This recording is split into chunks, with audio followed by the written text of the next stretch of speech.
aussi se dire, mais est-ce que les familles connaissent leurs droits quand il y a du harcèlement, tout simplement, à l'école? Est-ce qu'il y a quelque chose qui a été fait là-dessus? Il y a de la protection, on peut signaler, etc. Et il y a moyen de se protéger, en fait.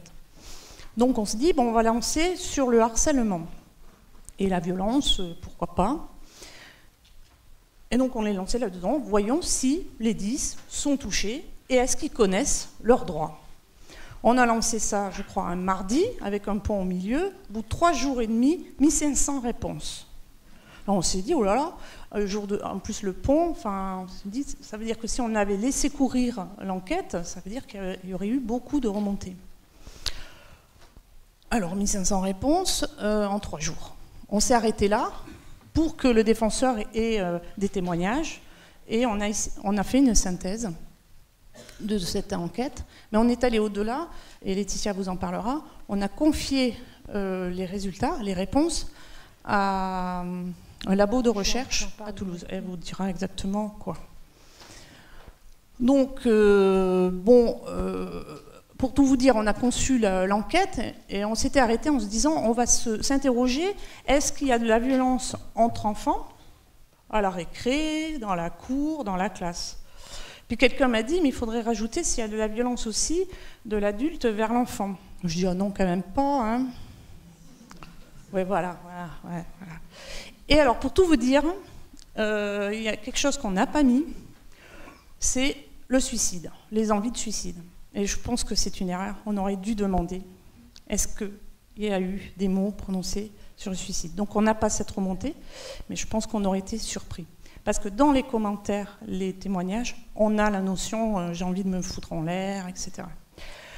Pour des personnes qui ne connaissent pas les 10, qui ont lu les quelques témoignages, j'ai eu des remontées, c'était affreux. C'est-à-dire qu'on découvrait que les 10, à l'école, c'était juste l'enfer. Dans la classe, dans le couloir, dans la cour, et puis dans tous les sens. Voilà. Alors, pour les vieux de la vieille comme moi, ou les autres présidents, on s'est remémoré en se disant oh, ben non, finalement tout s'est bien passé, ils sont grands maintenant, j'ai pas eu de... Puis finalement, en se remémorant, on se disait mais on aurait pu remplir au moins 3 fois à des moments de la vie où il y a eu une réelle souffrance. Voilà. J'ai fini mon intro. Oui. Donc moi, je voudrais rajouter qu'on a placé cette analyse-là qu'on a déjà présentée à l'Assemblée le 27 mai. Rapidement, on était sur les questions fermées uniquement. Parce que vous allez voir avec les intervenants qui vont venir après, on va reparler de l'estime de soi, on va parler du mal-être des 10, et ça nous paraissait important d'apporter des témoignages. Alors, on a déjà, je vais vous présenter les questions fermées. Il y avait 28 questions fermées qui nous ont permis d'avoir des résultats que je vous présente rapidement, et après, je vous présenterai les questions ouvertes, la question ouverte. Donc, 6 enfants sur 10 ont subi un harcèlement ou de la violence à l'école, sur les 1500 qui nous ont répondu. Mais je suis dans une équipe de recherche à Toulouse, à l'université Jean Jaurès, et j'en ai discuté avec les chercheurs qui ont l'habitude de traiter ce genre d'informations. Enfin, ils ont été absolument estomaqués par, d'une part, les contenus, comme vous l'a dit Nathalie, c'était poignant, mais d'autre part par le nombre de réponses en 3 jours, avec ces énormes réponses, puisqu'il y a des parents très 10, on va le voir dans leur écrit, qui nous ont écrit 3 pages. Donc déjà, 80% ont subi des moqueries, 69% ont subi des humiliations, 40% des insultes, alors c'est et où, hein, voilà, et 34% des violences physiques, par un élève ou un groupe d'élèves, ou par un adulte, 53%. À l'école primaire, je vous mets les statistiques, hein, je vais passer rapidement. Vous voyez à peu près les chiffres et de toute façon, on vous laissera les supports. Au collège, on est à peu près sur les mêmes brimades, humiliations, insultes et les mêmes pourcentages. Les auteurs de harcèlement, je vous mets ici 2 tableaux pour vous montrer en primaire et au collège qu'il y a quelques variations. Le groupe d'élèves est quand même ce qui ressort le plus. Mais ce qui nous choque, nous, en tant qu'adultes, et on va travailler après avec Philippe Bertrand sur l'empathie, hein, il va présenter un travail sur l'empathie, on voit qu'il y a beaucoup d'enseignants. Il y a énormément d'enseignements et dans les témoignages, c'est assez poignant. Et là, on se dit qu'il faut vraiment sensibiliser, former, parce qu'il y a forcément un problème de méconnaissance des difficultés. Les lieux du harcèlement, comme Nathalie vous l'a dit, ça peut être en classe, dans les couloirs, dans la cour de récréation. Et surtout, dans ces questions fermées, on se rend compte qu'il y a eu des conséquences graves et dramatiques. 93% des enfants souffrent d'anxiété, 42% ont des résultats scolaires en baisse, 31% des enfants 10 développent une phobie scolaire, 30% font une dépression. Et là, c'est pareil, on peut faire une dépression et faire une phobie scolaire, on n'est pas à l'abri. Et au contraire, ça va bien ensemble. Je préfère en rigoler parce que la première fois que j'ai lu justement cette question ouverte, j'ai lu les 20 premiers témoignages et je me suis mise à pleurer. Voilà, moi, ça a fait remonter des choses difficiles, mais parce que moi, je suis touchée directement, mais je l'ai fait lire à des chercheurs qui m'ont dit exactement la même chose, qui m'ont dit qu'ils ne pouvaient pas aller plus loin, que c'était trop, trop difficile. Donc, on s'est dit, bon, on va travailler avec des machines, on va arrêter d'analyser le texte comme ça. De toute façon, il y a 350 témoignages, dont certains font 3 pages, c'est énorme. On est passé par un logiciel de traitement d'analyse de texte que vous connaissez peut-être, s'appelle Iramutech, qui a été développé à l'Université de Toulouse. Et on a fait un codage des réponses. Donc, on est au début de ce travail-là. On a 3 grandes classes qui arrivent dans cette analyse textuelle. Dans le premier, c'est la découverte du harcèlement, l'exposition des violences physiques subies par des jeunes, les troubles de cette situation déclenchent chez eux, les difficultés de scolarisation, de relation à autrui que ça provoque.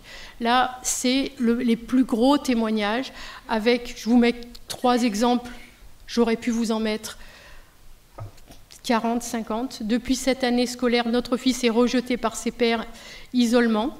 Non, tu ne joues pas avec nous. Il subit également des actes de violence physique. En primaire, dans un établissement privé, P a été pris à partie en récréation, il a subi des violences physiques, aucun surveillant ne l'a vu, j'ai eu le retour par la fille d'une amie qui était dans le même établissement. Ma fille, différente notamment par des troubles et la différence vécue comme une agression par les autres, la dyspraxie est humiliante, d'inadaptation, notamment en cours de sport. La deuxième classe qu'on rencontre, c'est ce phénomène de harcèlement peut venir des élèves et des enseignants. Les commentaires des enseignants sont violents, je vous avais dit qu'il y avait des dysorthographiques. Mon fils a eu de certains profs des réflexions comme quoi il n'aura jamais son diplôme. Mon fils a eu son brevet, son bac, son concours d'infirmier. Si le harcèlement consiste pour un enseignant de continuer à demander à un enfant dyspraxique, visio-spatial constructif et dysorthographique d'écrire sans faute et lisiblement, sous peine d'être puni d'écrire des lignes, alors qu'un PPS a été notifié, alors mon enfant a fait l'objet de harcèlement. Des parents qui se posent la question. Aggravation majeure des violences par les autres enfants en récré, toilettes, couloirs et cantine. Coup de pied, projection à terre, coup de pied dans le visage et le ventre dépoitraillé en public à la cantine. Classe 3, les parents déclarent en majorité des phénomènes de déscolarisation pour leurs enfants ainsi que des cas d'humiliation effectués par les enseignants. Le maître et la direction ont puni les enfants agresseurs qui, du coup, se sont vengés en la frappant encore plus. À bout de ce système, nous décidons de déscolariser. Elle a mis 1 an à se reconstruire et voit encore un pédopsychiatre. Le collège a été un enfer pour lui, donc le mot enfer, il ressort souvent dans les termes qu'on a classés. Jusqu'à la dépression, une phobie scolaire. En 4e, nous avons choisi la déscolarisation pour l'année. Il a repris en 3e dans un autre collège avec l'appui du principal qui a mis en place des choses pour l'aider. J'ai dû faire appel à des cours par correspondance pour mon fils car son état de santé s'était dégradé et ne pouvait plus aller au collège suite à l'enfer qu'il a subi tout au long de la scolarité avec des moqueries de la part des professeurs et sa mise à l'écart par d'autres enfants. Donc je pourrais vous en citer, comme je vous l'ai dit, énormément comme ça. Là, c'était juste pour vous faire cette présentation qui nous a nous-mêmes surpris. Avec Nathalie, on ne s'attendait pas du tout à avoir des retours sur ces questions de la violence, parce qu'en fait, elle les tue. Et il y a une certaine résilience de la part des enfants quand ils deviennent plus grands, ils passent à autre chose. une fois que l'école est derrière, on oublie. Voilà. Donc nous, on tient à insister là-dessus parce que c'est absolument pas normal de gérer ça. On verra ce que le défenseur des droits fera de tous ces témoignages qu'on a envoyés. On a tout envoyé. Nous, de notre côté, on va poursuivre dans la recherche en recodant tous ces textes et en faisant une analyse. Il y a certainement 2 étudiants de master qui vont travailler là-dessus en psychologie à l'Université de Toulouse. Voilà.